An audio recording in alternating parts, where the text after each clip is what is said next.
Aujourd'hui, je vais vous faire découvrir une histoire fascinante qui s'est déroulée aux États-Unis. Je vous emmène à la découverte des grandes pyramides de terre de la civilisation du Mississippi. Au XVIe siècle, l'Empire des Amérindiens a combattu et vaincu les puissants conquistadors espagnols. Qui était ce peuple et comment a-t-il fait pour remporter la victoire? Certains archéologues affirment que ces tumulus y seraient pour quelque chose. J'ai pagayé dans les marécages, construit ma propre pyramide et fait de la plongée dans des eaux troubles et glacées afin de percer le mystère des pyramides américaines. À la recherche de la vérité, je ne reculerai devant rien. Cette fois non plus, j'ai pas reculé.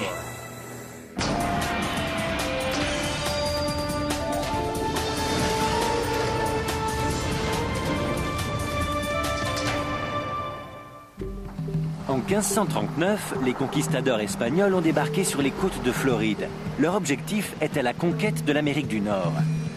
Hernando de Soto, qui avait déjà conquis l'Empire Inca, était le chef de l'expédition. Lui et ses hommes espéraient trouver de l'or et de l'argent.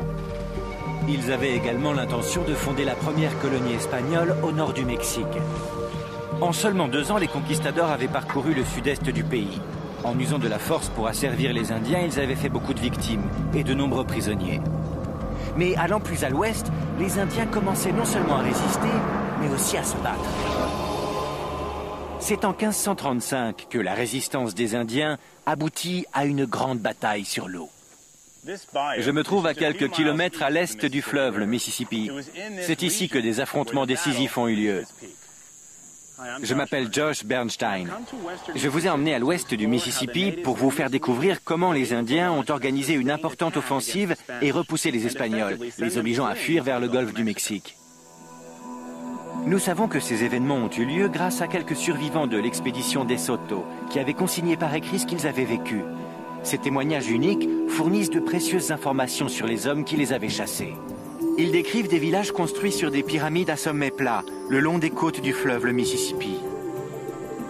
Qui étaient les habitants de ces villages et comment ont-ils pu s'opposer à l'armée de De Soto alors que les Indiens de l'Est n'y sont pas parvenus? Mon but est de comprendre leur société et pourquoi ils construisaient et vivaient sur ces pyramides.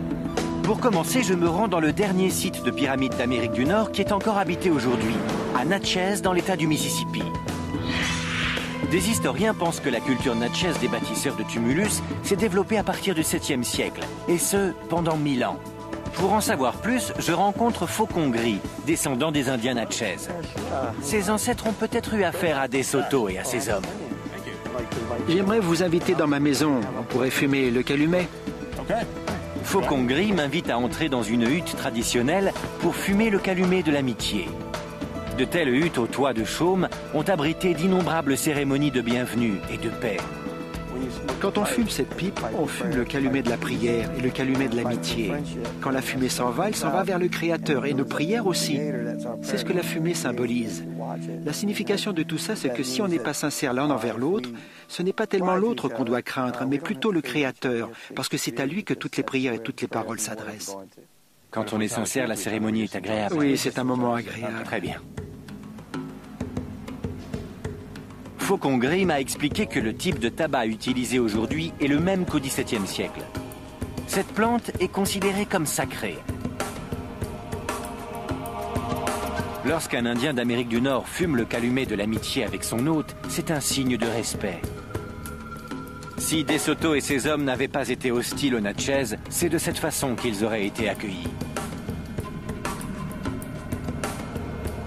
On peut se parler en ami maintenant? Oui. Parlez-moi de vous et de votre peuple. Je suis un Indien Houma et nous sommes issus de la vallée du Mississippi. Faucon Gris m'explique qu'il ne dispose pas de témoignages écrits datant de l'époque de De Soto, puisque son peuple est de tradition orale. L'histoire qui s'est transmise depuis des générations raconte qu'ils avaient accueilli les Espagnols les bras ouverts, sans se méfier, pour finalement être traités avec beaucoup de brutalité.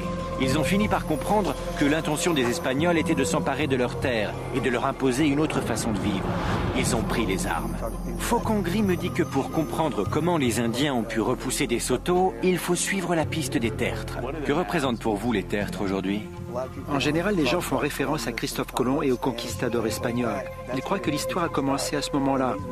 Les tertres appartiennent à une histoire beaucoup plus ancienne. Ils prouvent que nous sommes là depuis très longtemps et font partie de notre culture. Je sais qu'il y en a un juste là, à côté. Est-ce qu'il est possible de monter dessus et que vous m'en parliez? Avec grand plaisir, je vous y emmène. D'accord. Je vais vous montrer. Allons-y. Les tumulus étaient des lieux de vénération dans la culture des Natchez et des autres cultures indiennes. Des cérémonies s'y déroulent encore aujourd'hui. Alors ça y est, on y est?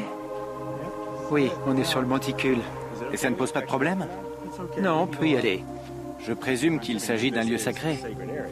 En effet, pour nous, c'est un lieu de culte, un lieu sacré. On vient ici pour prier. Et les anciens disent que quand on prie dans notre langue d'origine, le Créateur sait que nous sommes toujours là. Je crois que ce serait une bonne idée de faire une petite prière en mémoire du peuple bâtisseur de Tumulus. D'accord. Prions. Pour Faucon Gris, ce tertre signifie beaucoup de choses. Les Amérindiens qui vivaient ici étaient les derniers de la région à résister aux Européens. En 1730, ils sont tombés sous le joug des Français. Afin de bien comprendre l'histoire des bâtisseurs de Tumulus, je dois découvrir leurs racines et comment tout a commencé.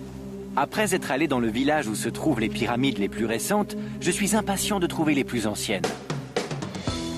Direction le nord, je remonte le long du fleuve le Mississippi pour atteindre une petite ville du nom de Lake Mills, dans l'état du Wisconsin. On raconte qu'il y a des pyramides qui auraient plus de 5000 ans. Si c'est exact, il s'agirait des pyramides les plus anciennes d'Amérique du Nord. Me voici à Lake Mills, dans le Wisconsin. Ici, les pyramides tiennent une place importante dans la vie de tous les jours. Le motel du coin, le caviste et même le mémorial de la ville font référence aux pyramides. On dirait que je suis au bon endroit. La légende locale raconte qu'il y a 5000 ans, à cet endroit appelé Rock Lake, il n'y avait pas d'eau. Avant, j'aurais pu y voir les pyramides. Ces structures en pierre sont, paraît-il, au fond du lac. La seule façon de les voir, c'est de plonger. Pour trouver les pyramides, je rencontre Archie Ashbourne. Il a écrit un livre sur les pyramides de Rock Lake. Nous prenons son bateau pour explorer le lac. D'après Archie, la pyramide la plus importante ferait plus de 37 mètres de long. Pour la repérer au fond de l'eau, nous allons utiliser du matériel informatique. L'ordinateur devrait reproduire fidèlement l'aspect et les mesures de la pyramide. Sans ces moyens techniques, il serait impossible de la localiser. Ces coordonnées sont déjà enregistrées dans le GPS. Mais on va se servir d'une autre technologie. Il s'agit de ce petit scanner. Il est très petit et vient de sortir. Les équipements high-tech d'aujourd'hui sont accessibles à tous et permettent de faire ce genre de recherche. Vous voulez dire qu'on a de grandes chances de la trouver? Oh, absolument. Je vous le garantis. En arrivant à l'endroit prévu, nous entrons les informations du GPS dans le sonar. Mais il y a un problème. Je pense qu'on a un problème de transmission du sonar. Et c'est justement du sonar qu'on aurait besoin maintenant. Les deux appareils nous donnent des informations contradictoires. Ça veut dire qu'on va pas pouvoir y aller? Oui, c'est bien ça. Ce n'était pas prévu. Mais avec l'électronique, la météo ou les hommes, ça ne marche jamais comme on veut. Prenons notre mal en patience et profitons du paysage et du soleil. Voilà. On doit faire face à un petit défi technique. Le sonar qui est ici et qui a été installé ce matin ne fonctionne pas exactement comme il le devrait. On utilise un autre sonar qui est installé à l'avant avec le GPS.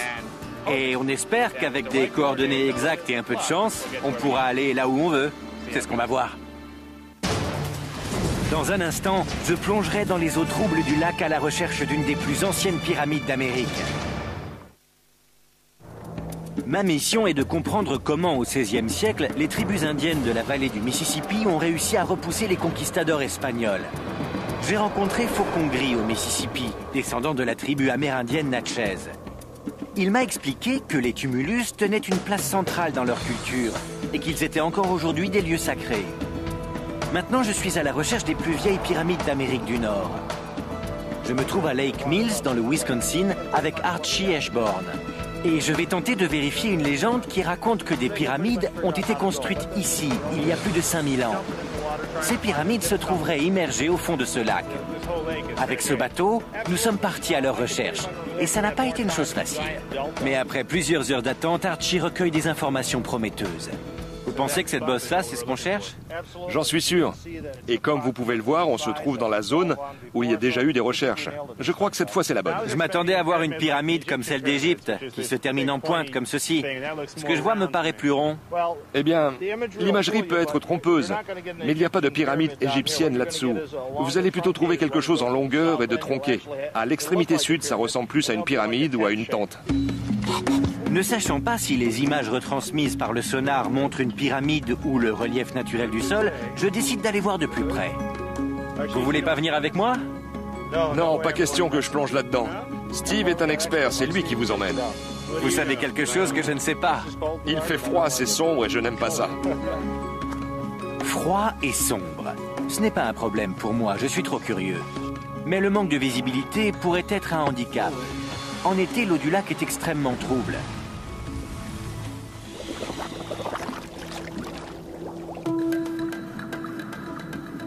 La visibilité est mauvaise. On ne voit pas à plus d'1,50 m.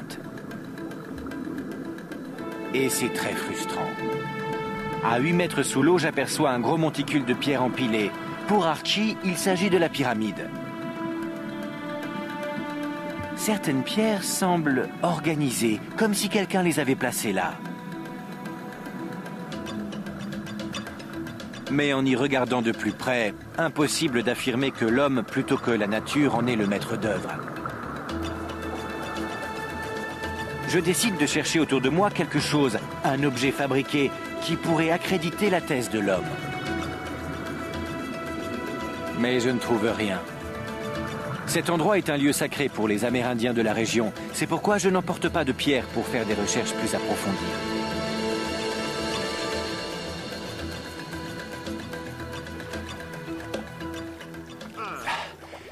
C'est génial.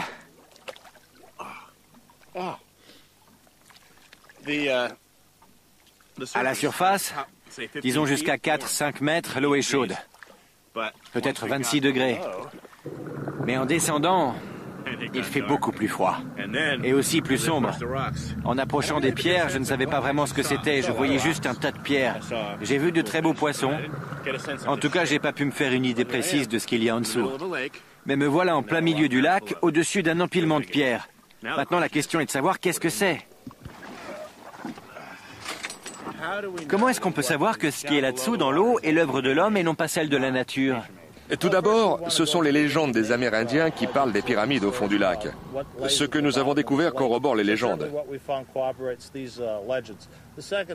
Ensuite, du point de vue géologique, il est absolument exclu qu'il s'agisse d'un relief glaciaire, c'est donc l'œuvre de l'homme. Le troisième élément, c'est que des constructions semblables ont été découvertes dans le nord-est de l'Amérique du Nord. Elles ne se trouvent pas dans l'eau comme ici, mais les structures sont identiques. Archie a des arguments intéressants, mais je voudrais avoir une autre opinion. J'ai contacté l'association d'archéologie subaquatique du Wisconsin et j'ai pris rendez-vous avec son directeur, le professeur Dick Boyd. J'ai voulu vous rencontrer parce que, malgré des arguments très séduisants, je n'ai pas eu la preuve comme quoi l'homme est à l'origine de ces formations de pierre au fond de l'eau. Je sais qu'il y a pas mal de controverses autour de cette histoire et que vous défendez une autre thèse. En effet, je pense que nous avons affaire à des structures glaciaires. On se trouve dans une zone où, il y a 13 000 ans, un glacier a modelé la roche de différentes manières. Ce qui se trouve au fond du lac en est le résultat. Comment un glacier peut-il modeler la roche? Ces structures sont formées à l'intérieur même du glacier. Dick m'explique que lorsqu'il y a une fissure dans le glacier, l'eau creuse la glace et finit par former une cavité. Avec le temps, des pierres, du sable et des débris tombent à l'intérieur de la cavité. Quand le glacier fond et finit par disparaître complètement, il ne reste plus qu'un amas de pierres dont la forme ressemble à une pyramide. Dick me montre des pierres identiques à celles que j'ai pu voir lors de ma plongée. Selon lui, elles proviennent toutes du glacier qui recouvrait il y a 13 000 ans le Wisconsin. Dick et Archie avancent tous les deux des arguments très convaincants, mais aucun d'eux n'est en mesure d'en fournir les preuves. Aujourd'hui, on ne sait pas si les pyramides de Rock Lake sont l'œuvre de l'homme ou du glacier. Ce mystère n'est pas prêt d'être levé. C'est vrai. C'est sans doute ce qui fait le charme de la région du lac. Mais je cherche la plus ancienne pyramide authentifiée construite par l'homme. Vous savez où je peux la trouver? Si j'étais à votre place, j'irais faire un tour dans le sud, en Louisiane, et j'irais à Poverty Point. Je décide de suivre son conseil. Je rebrousse chemin vers le sud, toujours en suivant le Mississippi. Mes recherches vont se poursuivre en Louisiane. Avant d'atteindre mon objectif, je décide d'utiliser l'un des moyens de locomotion qu'utilisaient les Indiens, le canoë. Pendant des milliers d'années, les rivières et les courants étaient les principales voies de communication des différentes communautés indiennes. Pour échanger leurs marchandises, ils parcouraient le Mississippi sur de nombreux kilomètres.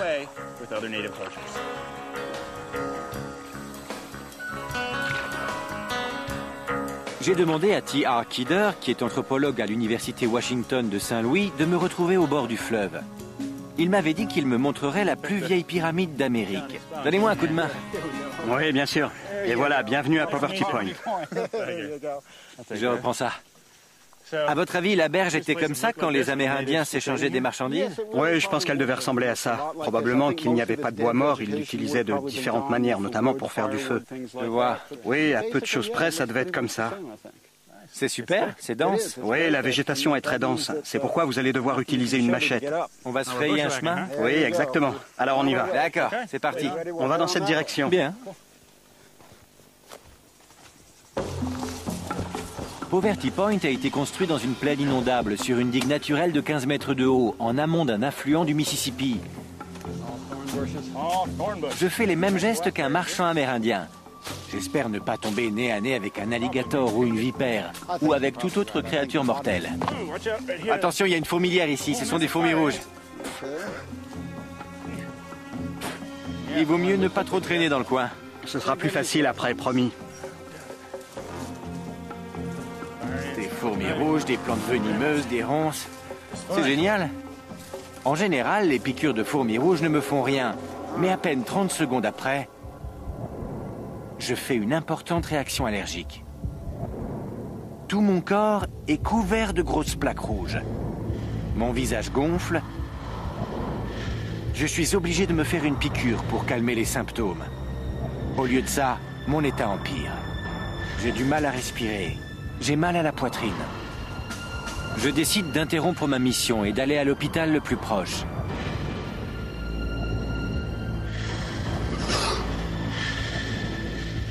L'équipe médicale est aux petits soins. Mon empoisonnement aurait pu être fatal.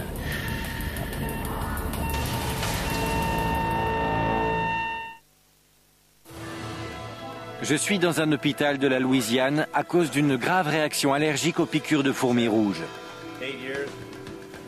Après que les fourmis m'aient piqué, j'avais du mal à respirer. J'avais des nausées et mon corps était couvert de plaques rouges. J'avais heureusement une trousse de premier secours sur moi. J'ai pu m'administrer rapidement une dose d'épinéphrine et d'antihistaminique. Mais cela n'a pas suffi à stopper l'allergie. C'est pourquoi j'ai dû aller à l'hôpital. 4 heures après les piqûres d'insectes, les symptômes se sont enfin calmés et je me sens beaucoup mieux. D'après le docteur Tucker, j'ai eu le bon réflexe et c'est ce qui m'a sauvé la vie. Vous avez fait une réaction très grave et si vous n'aviez pas pris de l'épinéphrine rapidement après les piqûres de fourmis, vous auriez pu mourir. Mourir? Une réaction allergique aiguë comme celle que j'ai faite peut entraîner la mort en quelques minutes. Les médicaments que j'ai pris m'ont permis de tenir le coup jusqu'à l'hôpital. La plupart des gens n'ont pas de médicaments sur eux. Je dois rester en observation et passer la nuit à l'hôpital. Le lendemain matin, je me sens beaucoup mieux et je suis prêt à partir. Je suis complètement remis sur pied et prêt à reprendre les recherches.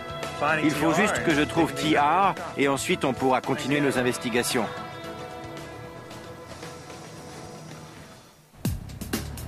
Avant cet incident de parcours, j'essayais de découvrir à quel moment les Amérindiens avaient commencé à bâtir ces grands édifices en terre le long du Mississippi. Je me suis rendu dans l'État du Wisconsin pour vérifier une rumeur selon laquelle il y aurait là la plus ancienne pyramide d'Amérique. Mais je n'ai pas trouvé de preuves tangibles. Je suis maintenant en Louisiane avec l'archéologue T.R. Kidder. Il affirme pouvoir me montrer la plus importante et la plus ancienne pyramide connue d'Amérique du Nord. Il me dit que Poverty Point a été construit par les Amérindiens vers 1700 avant Jésus-Christ. Combien de personnes vivaient ici? On ne sait pas exactement, mais on pense qu'il y avait entre 1000 et 3000 foyers relativement importants. C'est beaucoup. Oui, c'était sûrement la ville la plus importante d'Amérique du Nord et probablement d'Amérique du Sud. C'est impressionnant. C'est vrai, et je pense qu'il s'agit de la toute première civilisation américaine. Ils faisaient des constructions monumentales, du commerce, des échanges. Ils avaient une organisation politique complexe. C'était une société civilisée, mais ils n'avaient pas l'écriture. Est-ce que les archéologues ont retrouvé sur le site des objets qu'ils fabriquaient? Ah oui, il y en a beaucoup. Je vais vous en montrer quelques-uns tout à l'heure quand on sera sur le tumulus. Avec plaisir. Tiar m'emmène sur le plus grand tumulus qui fait plus de 21 mètres de haut. C'est haut? Oui, c'est probablement le 2e ou 3e tumulus le plus grand d'Amérique du Nord. Tiar me montre des objets retrouvés sur le site, des pointes de flèches et des morceaux de poterie. Certaines pièces proviennent du nord de l'État du Wisconsin. Elle a voyagé combien de kilomètres? Je dirais entre 350 et 400. C'est pas mal.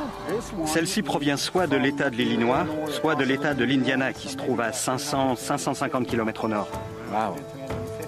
Ces objets prouvent qu'il y avait ici une importante activité commerciale. Pour Tiar, ces Amérindiens sont les premiers bâtisseurs de tumulus. Après avoir vu 2 tumulus de terre, je demande à Tiar comment les Indiens construisaient des tertres aussi gigantesques. Eh bien, on pense qu'ils s'y prenaient de différentes manières. Pour creuser la terre, ils utilisaient probablement des bâtons. Ils ne se servaient pas beaucoup de la pierre. Ils utilisaient surtout des outils en bois pour creuser. Ensuite, ils mettaient la terre dans un panier comme celui-là, ou dans une peau, puis ils la transportaient et la déversaient. Selon les estimations de Tiar, les Indiens ont rempli et transporté 20 millions de paniers de terre pesant chacun 23 kilos pour construire ce tumulus. Quel boulot! Ouais, c'est énorme. Vous n'avez jamais essayé de construire un tumulus? Non, jamais. J'ai une idée. Je vais en construire un pour voir, mais en utilisant les techniques modernes. Pour comprendre ce que déplacer des tonnes de terre représente, je décide de construire ma propre pyramide. Mais au lieu d'utiliser un panier, je vais me servir des machines. L'homme qui est responsable de ces engins s'appelle Charles Poole. Il est très content de me donner un coup de main. Je veux construire un tertre ici, au milieu. C'est cette machine que je dois utiliser? C'est ce genre d'engin qu'on utilise aujourd'hui, oui. Vous êtes d'accord pour que j'essaye? Oui. Je peux conduire? Oui. Génial! C'est quoi tout ça? Ça, c'est votre casque de sécurité, votre veste de sécurité et un système de radiocommunication. Très bien. Cet engin est énorme. Comment on met ce truc?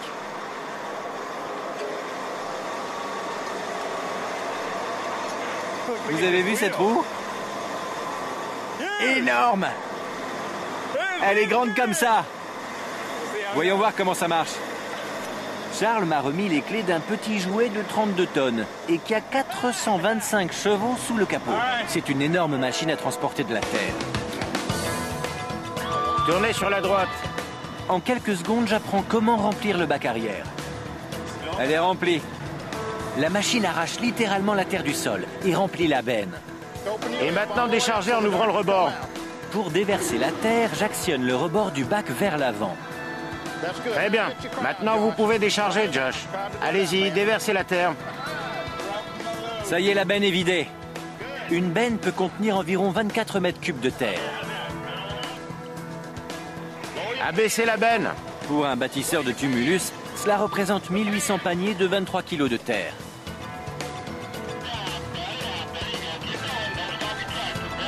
Petit à petit, un monticule commence à sortir de terre et à prendre forme. Je me suis arrêté pour laisser faire les pros. Je vais vous dire ce qu'on ressent quand on est dans ces énormes machines capables de charger une quantité fantastique de terre. Il faut faire attention à la façon dont on décharge. Si on déverse trop vite, le camion reste coincé. Et si c'est trop doucement, on perd du temps. C'est vraiment pas évident, ces gars m'impressionnent. Je suis également impressionné par leur rapidité. Les bâtisseurs de tumulus n'avaient pas tout ce matériel. Ils progressaient panier par panier.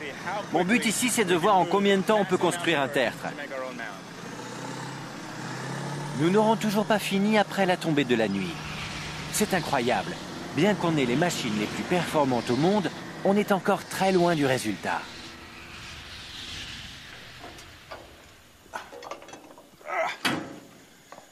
Vous aviez raison, il fait déjà nuit. C'était super. C'était incroyable. Oui. Ces engins peuvent déplacer beaucoup de terre. Oui, ça nous donne une petite idée du travail que les Indiens ont réalisé. Ça devait être très dur. À votre avis, ça mesure combien, ça? Je dirais 3 mètres de haut et 30 mètres de long. Pour faire ce monticule, les Amérindiens auraient eu besoin de 85 000 paniers de terre.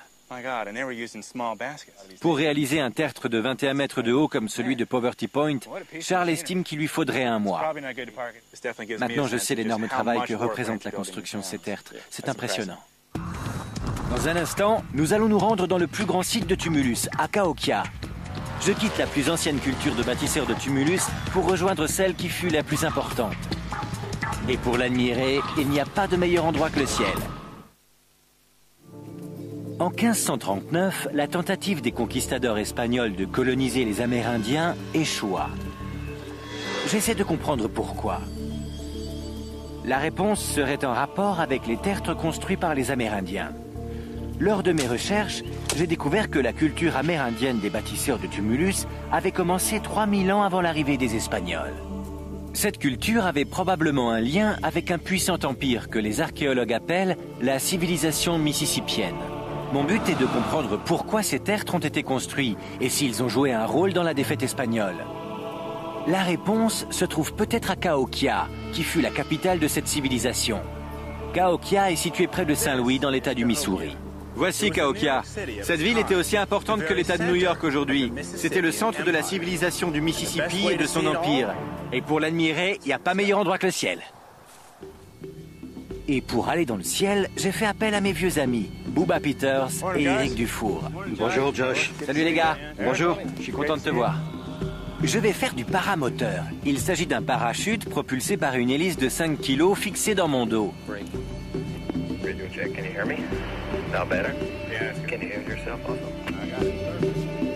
Pour voler, les conditions météo doivent être très bonnes.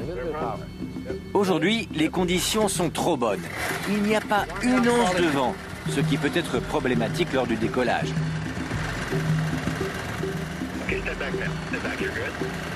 Vas-y. Mets les gaz, mets les gaz, mets les gaz. Allez, allez, allez, allez, allez.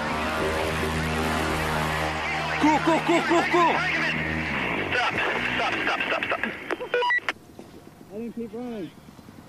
Tu n'as pas assez couru, c'est bon. Il n'y a pas de vent. Ça signifie que je dois courir. Et là, c'est vrai, je me suis arrêté de courir. Je vais faire une autre tentative. Et cette fois, je ne m'arrêterai pas avant que mes pieds ne touchent plus le sol.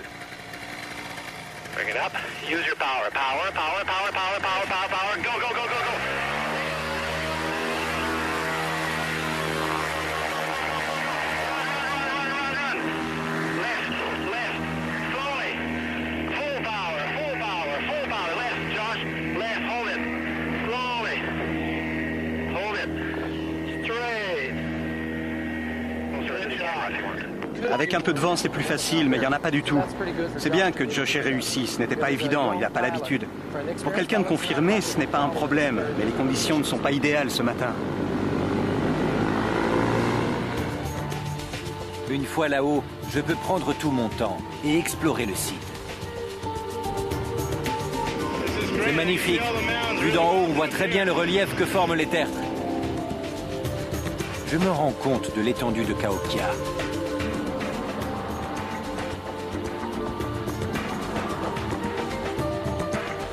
Les tertres ont été construits sur une surface de 16 km². Leur taille varie en largeur et en hauteur. En survolant le plus gros, je ne peux pas m'empêcher de penser à l'incroyable travail que les hommes ont dû fournir. Je suis à 55 mètres au-dessus du sol et je peux vous dire que ce tertre est très très haut. La civilisation mississippienne de Cahokia devait être parfaitement bien organisée et très déterminée pour bâtir une ville de cette dimension.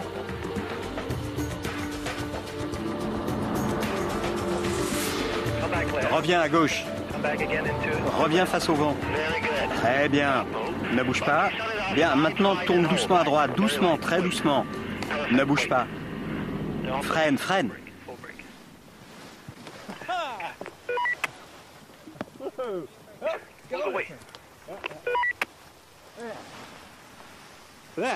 Quel vol! C'était super! Je vois pas Bubba. En tout cas, j'ai survolé un gros tertre et à côté, il y avait une petite forêt. C'est celle-là, celle qu'on voit là. Les dimensions des tertres sont variables. C'était super là-haut, mais une fois ici, je me demande quelle est leur signification. Je vais tâcher de trouver la réponse. Je rencontre John Kelly, qui est également archéologue à l'Université Washington de Saint-Louis. Il pourra peut-être me dire si les descendants du peuple du Mississippi auraient été capables de vaincre des Sotos. Il m'apprend que Cahokia a atteint son apogée en 1100 après Jésus-Christ et que la population comptait plus de 50 000 habitants. Il s'agissait de la plus importante ville amérindienne d'Amérique du Nord. Le site compte des centaines de tertres. Ils indiquent le statut de la personne qui vivait dessus. Son emplacement et sa taille expriment le rang. Ici, c'est la grande place centrale? Oui. Est-ce que l'emplacement du tertre dépendait du statut de son propriétaire? Oui, au sein de la communauté, certaines personnes avaient un statut plus élevé que d'autres. Cela dépendait soit de leur position religieuse, soit de leur position sociale. Plus ils étaient à proximité de cette place, plus ils étaient importants. Exactement. Vous avez construit un petit monticule à Poverty Point avec une pelleteuse. Oui, on m'a aidé. Vous devriez maintenant essayer de faire comme il faisait avant, quand il transportait des paniers de 23 kilos. Je vous aide à le charger sur votre dos et vous le transportez sur le sommet du tumulus. John a choisi 3 tertres sur lesquels je devrais grimper. Il m'a dit que chaque monticule avait une histoire différente. Attrapez la corde, passez-la autour de vos épaules. Le premier tertre se trouve sur la grande place. Vous êtes prêts? On se retrouve là-haut. D'accord. John m'a appris que mon panier était identique à ceux de l'époque. Même la corde a été fabriquée avec des plantes locales. Vous avez réussi? En effet. Je vais vous débarrasser. Il fait quelle hauteur celui-là? Aux alentours de 6 mètres. 6 mètres, d'accord. C'est l'un des plus petits tertres d'après ce que je vois. Oui, un des plus petits qui se trouve sur la grande place. Ça signifie que son propriétaire avait un certain rang, mais il ne devait pas être très important dans la structure sociale de la communauté. La personne qui vivait ici avait du prestige, mais pas autant que la personne qui vivait là-bas? Exactement. J'ai envie d'y aller. Allons-y. D'accord. C'est parti. Numéro 2. Alors, Josh? J'arrive.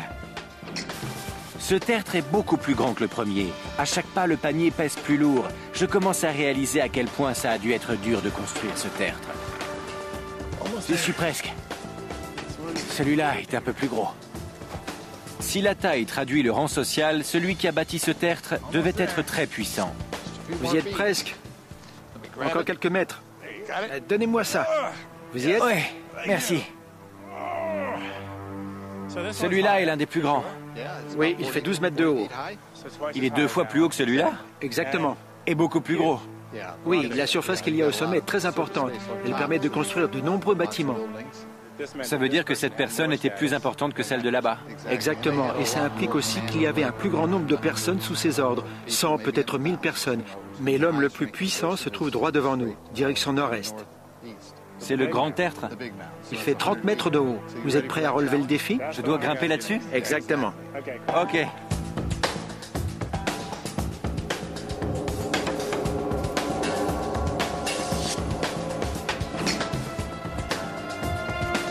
À la moitié du chemin parcouru, je commence à réaliser que l'homme qui vivait là-haut était très puissant. Il avait certainement commandé une très importante équipe d'ouvriers pour construire quelque chose d'aussi monumental.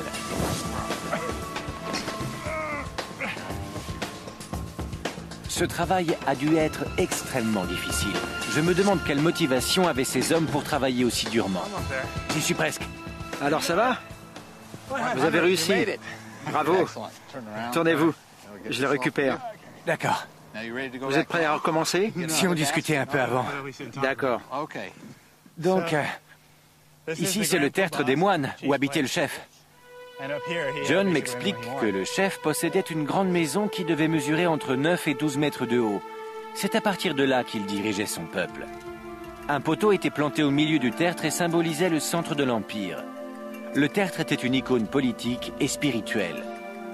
Le chef était plus qu'un souverain. Son peuple le considérait comme le descendant du soleil. Le tertre était un lieu où se rendaient les villageois pour se consacrer au culte et à la prière. Cahokia a été construit en moins de 150 ans. Lorsque la cité atteint son apogée au XIIe siècle après Jésus-Christ, Cahokia s'étend sur 130 km². Son influence se fait ressentir à des centaines de kilomètres. On voit très bien le côté pratique des tertres et des terrasses pour l'habitation. Est-ce que le chef était également en mesure de motiver et de rassembler des milliers d'hommes pour faire la guerre? Oui, absolument, parce que la guerre faisait partie de leur cosmologie. Le chef était considéré comme le guerrier suprême. Il était capable de rassembler un nombre très important de guerriers. Et d'ailleurs, c'est ce que confirme la construction de la palissade autour du cœur de la cité au XIIIe siècle. Vous pouvez me montrer cette palissade? Oui, si vous regardez là-bas, on peut voir une reconstruction de la palissade. La palissade entourait le centre névralgique de la cité. Elle mesurait plus de 3 km de long et comprenait le plus grand tertre ainsi que la grande place. Elle permettait de protéger les lieux sacrés les plus importants de la communauté. Qu'en est-il des armes? Vous en avez trouvé? Oui, et on a pu constater qu'en 1200, il y a eu une augmentation significative des projectiles. L'arc, qu'ils utilisaient depuis plusieurs siècles, était une arme importante, pas seulement pour la chasse, mais aussi pour la guerre. On peut imaginer ce qui a pu se passer ici. Et la construction de la palissade y est liée. L'arc permet d'atteindre sa cible de loin. Pour le combat au corps à corps, ils utilisaient ce genre de massue. D'accord, on échange? D'accord. Ça, c'est ce qu'ils utilisaient lors d'un corps à corps. Oui. Qu'est-ce qui serait arrivé à De Soto et à son armée de conquistadors s'ils s'étaient retrouvés devant cette ville fortifiée face à des milliers d'Indiens très bien armés? Qu'est-ce qui serait arrivé? À mon avis, il se serait fait écraser. Écrasé. Vu le nombre d'Indiens et leur capacité à s'organiser, et connaissant les armes dont disposaient les Espagnols à l'époque, ça aurait été très dur pour eux. Heureusement pour les Espagnols, les conquistadors sont arrivés 200 ans après le déclin de Cahokia. Il n'empêche que les descendants de ce peuple étaient toujours très nombreux, et leur chef capable de mener une guerre. Après son arrivée dans la vallée du Mississippi, comment De Soto a-t-il pu résister aussi longtemps aux Indiens? Comment les Espagnols ont-ils pu avoir l'avantage même temporairement? Dans un instant, je retrouverai un expert de De Soto dans l'état de l'Arkansas et je ferai l'expérience des armes que les Espagnols et les Indiens utilisaient alors. La flèche a cassé la côte de maille. Je ne m'attendais pas à ça. Je parcours la vallée du fleuve le Mississippi à la recherche d'informations sur l'empire mississippien et sur la façon dont ils ont échappé aux conquistadors espagnols en 1543. Lors de mes investigations, j'ai appris qu'il y a des milliers d'années, les Amérindiens construisaient des tertres et des pyramides de terre. On en trouve à Cahokia, une métropole qui comptait alors 50 000 habitants. Avant son déclin au XIVe siècle, c'était un vaste empire, aussi complexe que les villes européennes du Moyen-Âge. Mais à l'époque de l'arrivée d'Hernando de Soto et des conquistadors espagnols, le peuple du Mississippi n'était plus aussi puissant. Il représentait néanmoins une force avec laquelle il fallait compter. Après avoir vu ce que les Indiens étaient capables de bâtir, je suis curieux de connaître leurs armes et de les comparer à celles des Espagnols. Il s'est passé du temps avant qu'ils aient repoussé l'envahisseur. Était-ce une question d'armement? Je me trouve sur le site archéologique de Parkin, dans l'état de l'Arkansas, en compagnie de Jeff Mitchem, qui a accepté de m'aider à rassembler les pièces du puzzle. Pour commencer, il me fait tirer avec une arme à feu espagnole du XVIe siècle, une arquebuse. Les Indiens devaient être intimidés, non? Et c'est vrai que cette arme leur faisait peur. Mais le problème, c'est que le réarmement prenait beaucoup de temps. Et dans une bataille rangée, elle était peu efficace. Les Espagnols n'avaient pas seulement apporté l'arquebuse. Il y avait d'autres armes que les Indiens n'avaient jamais vues, comme par exemple le sabre, l'arbalète et surtout le cheval. Le cheval était une puissante arme psychologique, la plus puissante de tout l'arsenal espagnol. Les Indiens ne connaissaient pas les chevaux. Ils ne savaient pas comment combattre ce gros animal. Leur première réaction fut de prendre la fuite et devenait ainsi une cible facile pour le lancier. Si l'arme la plus redoutable côté espagnol était le cheval, je suis curieux de savoir de quoi disposaient les Indiens. Leur arme de prédilection était l'arc et la flèche. La plupart des arcs étaient fabriqués dans un bois très recherché. C'est un bois dur, ce qui est parfait pour faire un arc de bonne facture. D'accord. Et pour les flèches? Pour les flèches, ils utilisaient en général du roseau et pour la pointe une pierre. Ils les équilibraient avec des plumes. Ces flèches sont extrêmement précises. La distance de tir est excellente, elles sont très puissantes. Les Espagnols utilisaient du métal pour leurs armes. Ils n'avaient pas d'armure qui les protégeait des flèches? Si, et d'ailleurs, de nombreux membres de l'expédition de De Soto portaient une cotte de maille à leur arrivée. Mais ils se sont rapidement rendus compte qu'elle avait quelques points faibles. Jeff a organisé une aire de tir afin que je puisse constater par moi-même de l'efficacité de la cotte de maille.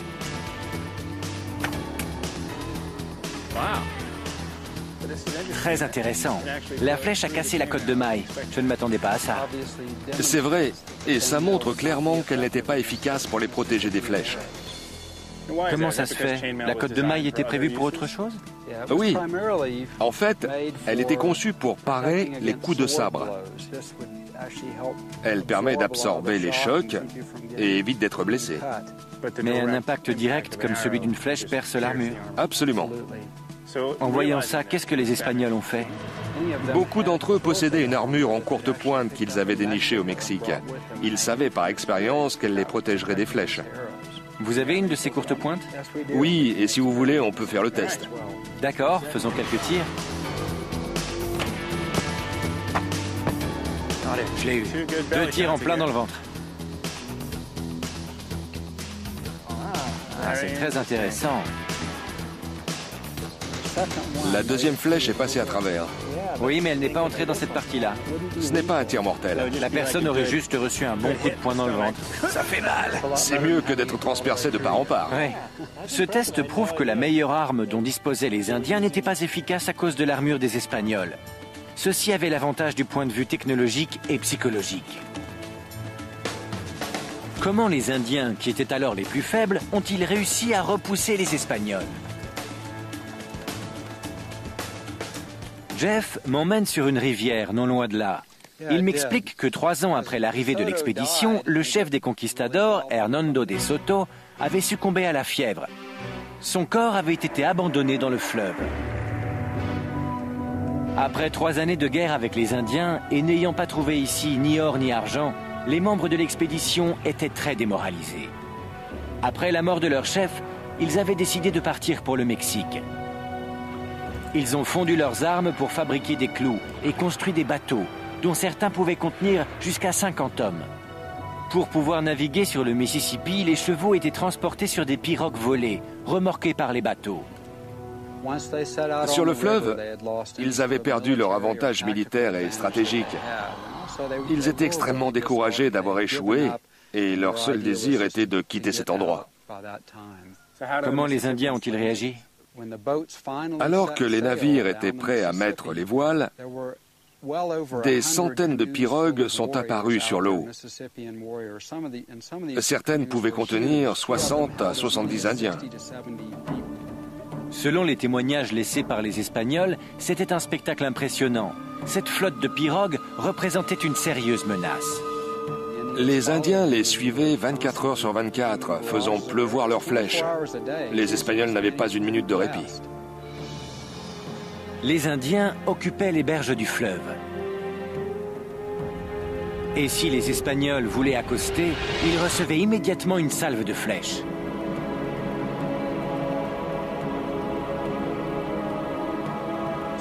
Ainsi, les conquistadors avaient semé un vent de destruction sur des centaines de kilomètres, allant de Floride jusque dans l'Arkansas. Et une fois sur l'eau, ils ont été vaincus. Ils sont tombés sur une société organisée, hiérarchisée, capable de réaliser de gigantesques constructions et qui avait l'habitude de la guerre. Affaiblis, les Espagnols arrivaient au bout de leur voyage.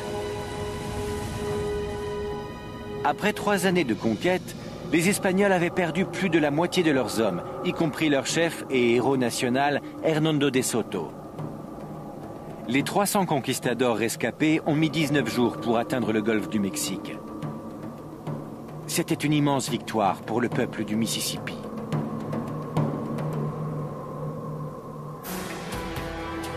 Le peuple des bâtisseurs de tumulus d'Amérique du Nord a fait son apparition il y a plus de 3000 ans.